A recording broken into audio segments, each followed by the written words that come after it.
ఏ పులిహార దోశ బిర్యానీకైతే వంకాయ బజ్జీ గోంగూర చికెను మసాలా ముంత మాలు పూరి చిట్టి ఇడ్లీ అరి చెక్క పకోడీ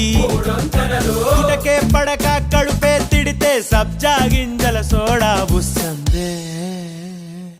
పొడికారం నెయ్యేసి పెడుతుంటే ఒక చూరే దారుల్లో నోరూరే